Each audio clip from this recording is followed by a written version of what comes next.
Olá, que bom ter você aqui de volta com a gente na aula 3. Estamos falando aqui da relação de consumo, no iniciozinho. Na aula 2, a aula passada, nós falamos que a relação de consumo tem que ter pelo menos 3 elementos. E aí nós explicamos quem é o consumidor.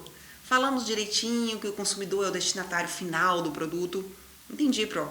Mas tem outros tipos de consumidor. Lembra que a gente falou que tem um direito, que tem um consumidor equiparado? E dentro do consumidor equiparado a gente falou que tem o bystander, que é a vítima. Falamos que tem o consumidor coletividade e o consumidor potencial ou virtual. Falamos também de quem é o fornecedor, e que fornecedor é todo mundo que participa da cadeia de entrega do produto ou do serviço. Falamos aí que o fornecedor ele pode ser o montador, o fabricante, pode ser o vendedor, o importador, o exportador, é tudo, participou para entregar aí, tá ganhando dinheiro, fez com especialidade, tem habitualidade, é fornecedor. Só que faltou um terceiro elemento dessa relação que nós não falamos, que é o objeto da aula de hoje, que é o produto ou o serviço. Olha que interessante. Então a gente reservou esse momento para que você compreenda que toda vez que tem uma relação de consumo é óbvio que alguém está adquirindo ou um produto ou um serviço. Ao longo do curso, a gente fala só produto, como se produto incluísse serviços. Acho que você já teve a oportunidade, por exemplo, de ir a um banco e o banco fala, olha, eu tenho um produto para te oferecer aqui, um seguro de vida. O seguro de vida seria mais ou menos ali um serviço, né, que você teria. No entanto, acaba usando o nome produto para tudo. Mas o Código de Defesa do Consumidor, ele faz uma diferenciação. É como se no sentido amplo tudo fosse produto, mas nós temos o produto, que é produto mesmo, que é no sentido estrito, e nós temos o serviço. Vamos entender? Deixa eu passar aqui para vocês, né? É bonitinho. A aula 3 pra gente aqui. E o que a aula 3 nos diz? Quem é quem na relação de consumo, né? Acabamos de falar aí consumidor, fornecedor. E a gente tem o objeto dessa relação entre consumidor e fornecedor. Qual é? É o produto ou serviço. O que são os produtos, né? Em primeiro lugar, pessoal, os produtos são bens, né? É bom a gente falar. Tem gente que tem a mania de falar assim, bem é aquilo que você pega, serviço é aquilo que é abstrato. Não é assim não. Você sabe que existem bens que são intangíveis. Por exemplo, se você compra um software, você consegue pegar no software? Não consegue. Mas ele é um bem e é um produto intangível ou imaterial. Portanto, os produtos são bens materiais ou imateriais, desde que sejam bens. Eles também podem ser móveis e também podem ser imóveis. Quer dizer que quando eu compro uma casa de uma empresa construtora, é uma relação de consumo? Claro que é, pessoal. Não é porque o bem é imóvel, ele deixa de ser um produto numa relação de consumo. Perfeito? Então, para ficar claro aqui pra gente, o que o Código de Defesa do Consumidor traz pra gente lá nos artigos, o que é produto? Produto é todo bem, móvel ou imóvel, tangível ou intangível, passível de apreciação econômica, ou seja, que tem um preço, que você paga por ele, que você adquire e que ele é passado do fornecedor para o consumidor. A gente adquire, a gente recebe a propriedade dele, correto? Ou então, a gente está falando de um serviço. E o que é serviço? Bom, a gente traz aí algumas essencialidades do serviço. O serviço, ele costuma ser uma atividade ou um trabalho. Trabalho? Quer dizer que trabalho, mesmo quando a pessoa é empregada, ela é sua fornecedora, aí você não vai confundir um negócio desse comigo não, faz um negócio desse comigo não. Porque o serviço, ele só é uma relação de consumo se você não tiver contratado a pessoa como um trabalhador na CLT aí, correto?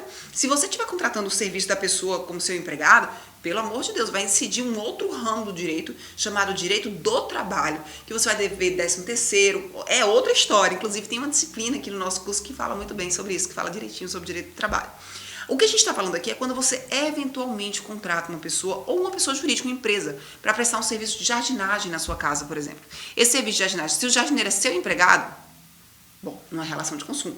Mas, se for um trabalho especializado dele, e ele presta esse serviço para outras pessoas, né? E aí, de maneira profissional, aí isso sim posso considerar como um serviço regido pelo Código de Defesa do Consumidor. Tranquilo? Então, é uma atividade ou um trabalho de uma pessoa em que tanto serve se o fornecedor é pessoa física, uma massagista que você contratou, uma manicure, né? Ou se é uma pessoa jurídica, quando você contrata, por exemplo, um hospital, você fica internado no hospital, que te presta serviços de toda sorte ali no hospital, médicos, nutricionais, etc.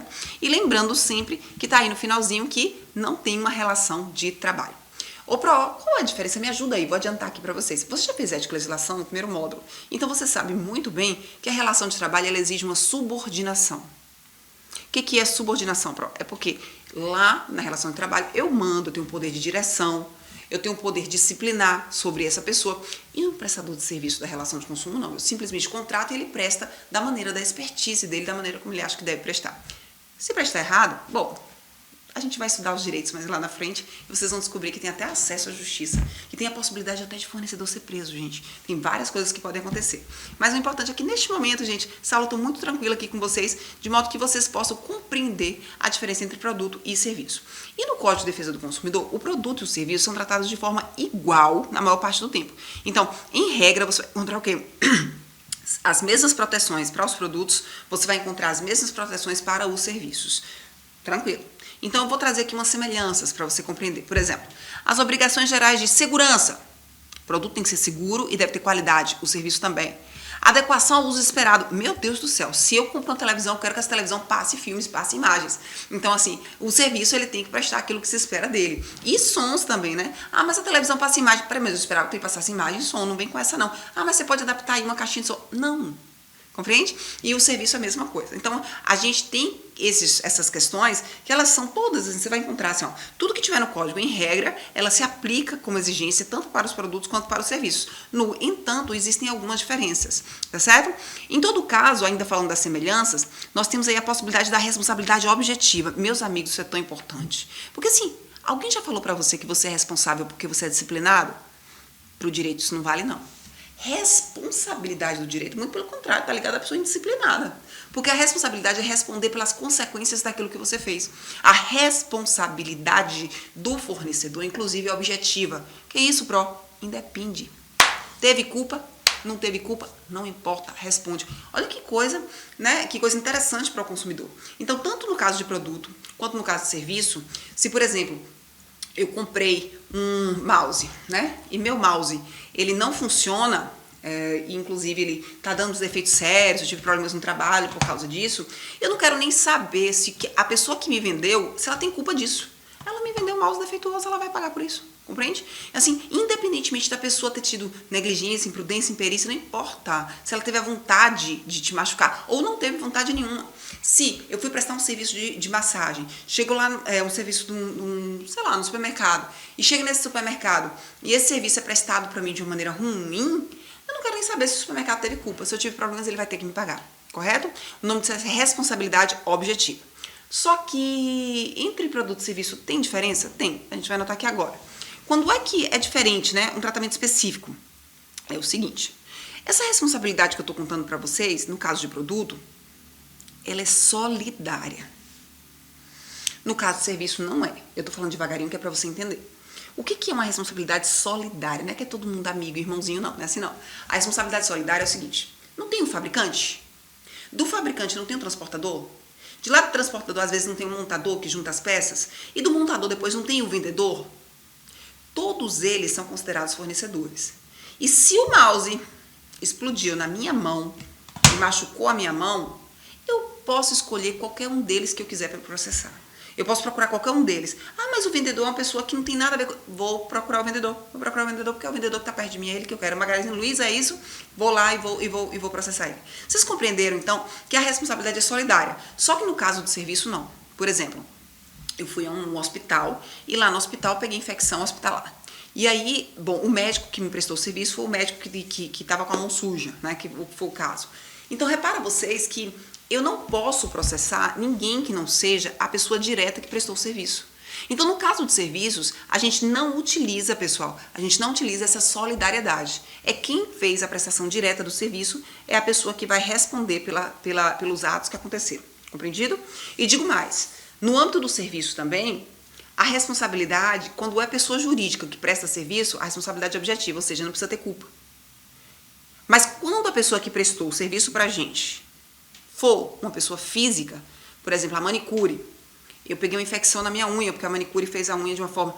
Aí eu tenho que demonstrar que a manicure, porque ela é pessoa física, não é pessoa jurídica.